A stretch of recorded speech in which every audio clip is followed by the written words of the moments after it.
사무엘상 8장 1절에서 22절입니다. 키워드는 우리에게 왕을 주소서, 세상에 빼앗긴 마음, 자족하기를 배우는 신앙입니다. 사무엘이 늙음에 그의 아들들을 이스라엘 사사로 삼으니 장자의 이름은 요엘이요 차자의 이름은 아비야라. 그들이 브엘세바에서 사사가 되니라. 그의 아들들이 자기 아버지의 행위를 따르지 아니하고 이익을 따라 뇌물을 받고 판결을 굽게 하니라. 이스라엘 모든 장로가 모여 라마에 있는 사무엘에게 나아가서 그에게 이르되 보소서 당신은 늙고 당신의 아들들은 당신의 행위를 따르지 아니하니 모든 나라와 같이 우리에게 왕을 세워 우리를 다스리게 하소서 한지라. 우리에게 왕을 주어 우리를 다스리게 하라 했을 때 사무엘이 그것을 기뻐하지 아니하여 여호와께 기도하매 여호와께서 사무엘에게 이르시되 백성이 내게 한 말을 다 들으라. 이는 그들이 너를 버림이 아니요 나를 버려 자기들의 왕이 되지 못하게 함이니라. 내가 그들을 애굽에서 인도하여 낸 날부터 오늘까지 그들이 모든 행사로 나를 버리고 다른 신들을 섬김같이 내게도 그리하는도다. 그러므로 그들의 말을 듣되 너는 그들에게 엄히 경고하고 그들을 다스릴 왕의 제도를 가르치라. 사무엘이 왕을 요구하는 백성에게 여호와의 모든 말씀을 말하여 이르되 너희를 다스릴 왕의 제도는 이러하니라.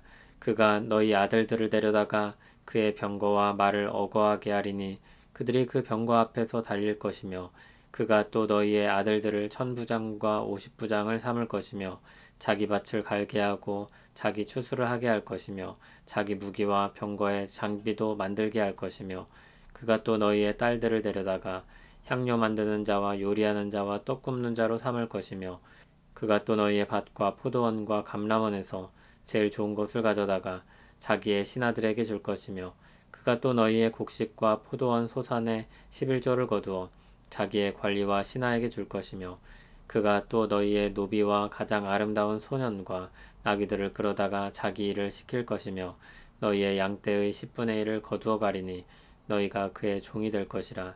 그날에 너희는 너희가 택한 왕으로 말미암아 부르짖되 그날에 여호와께서 너희에게 응답하지 아니하시리라니.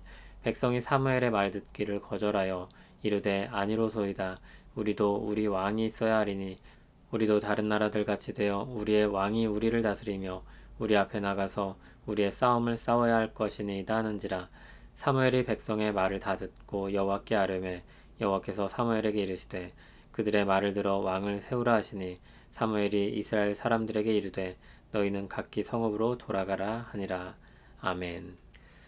사무엘이 늙었습니다. 좀 갑작스럽게 느껴질 수도 있지만 다음 이야기를 위해서 사무엘서는 시간을 확 단축시켜 버렸습니다. 그래서일까요? 얼마 전에 읽었던 엘리가 늙었던 때의 일들이 생각납니다. 사무엘이 늙은 이때는 어땠을까요? 1절을 보면 그의 아들들이 사사가 되었습니다. 그런데 3절을 보면 그들이 사무엘을 따르지 않았고 이익을 따라 뇌물을 받고 판결을 굽게 하였다고 했습니다. 사무엘은 자기 일을 잘 감당했습니다. 만약에 그를 따랐다면 괜찮았을 것입니다.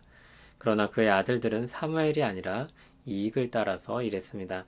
사무엘은 사사로서의 자기 일은 잘 감당했지만 자녀 교육 문제는 잘 되지 않았던 것 같습니다.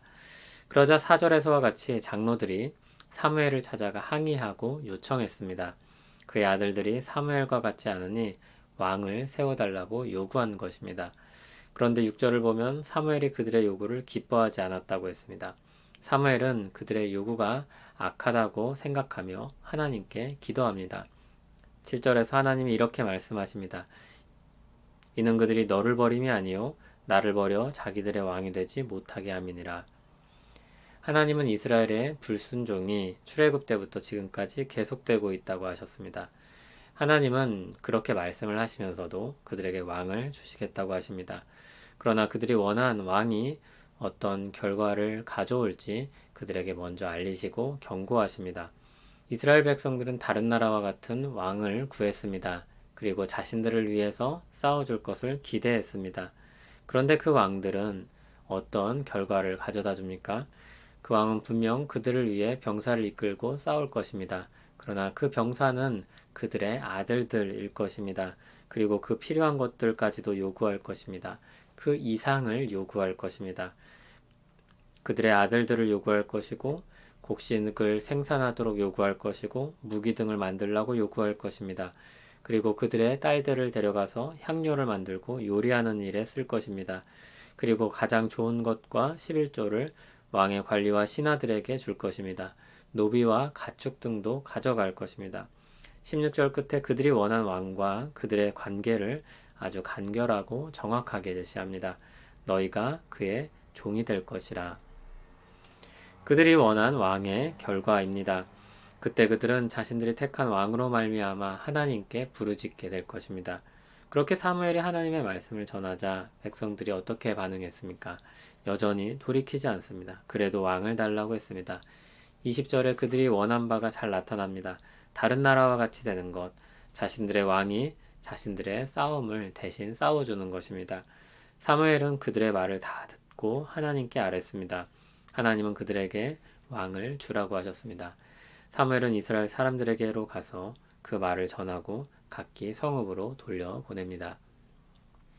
이스라엘 백성들의 요구가 무엇이었습니까? 모든 나라와 같이 우리에게 왕을 세워 우리를 다스리게 하소서.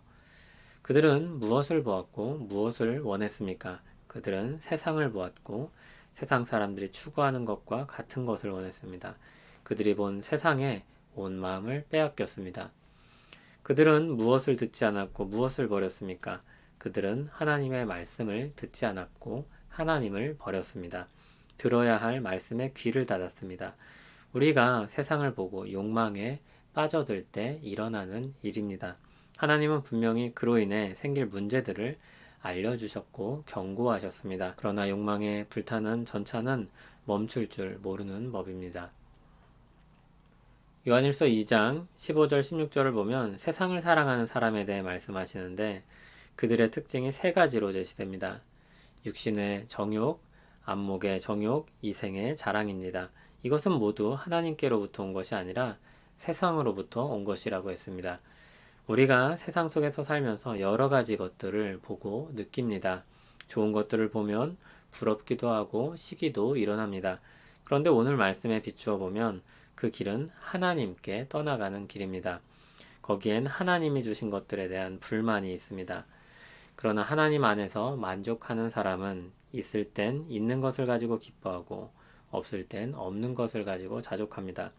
이것은 아무것도 안 하고 아무것도 추구하지 않고 바라지 않고 사는 도인과 같은 삶이 아닙니다. 하나님이 주신 것들에 대해 감사할 줄 알고 선하게 사용할 줄 아는 삶입니다. 하나님과의 좋은 관계 속에서 주어진 것들을 누리며 사는 것입니다. 하지만 참 어려운 것 같습니다. 사도 바울도 자족하기를 배웠다고 했습니다. 여러 가지 상황 속에서 역사하시는 하나님을 말씀을 통해 배우고 경험을 통해 배웠습니다. 많은 시간과 눈물이 필요했을 것입니다. 우리도 배우면 될 것입니다. 세상에 빼앗긴 시선을 돌리고 하나님의 말씀에 귀를 기울여 들으며 자족하기를 배우고 기뻐하며 살기를 소원합니다. 하나님 우리 시선이 세상으로 뺏길 때 우리 마음이 어두워집니다. 맑은 눈으로 볼 수 있는 능력이 하나님의 말씀을 들음에서 오는 줄 믿습니다. 말씀을 통해 우리와 오늘을 이해하고 살피게 하시고 하나님과 동행하는 우리 현실에서 자족하는 기쁨을 알고 누리게 하옵소서. 예수님 이름으로 기도합니다. 아멘.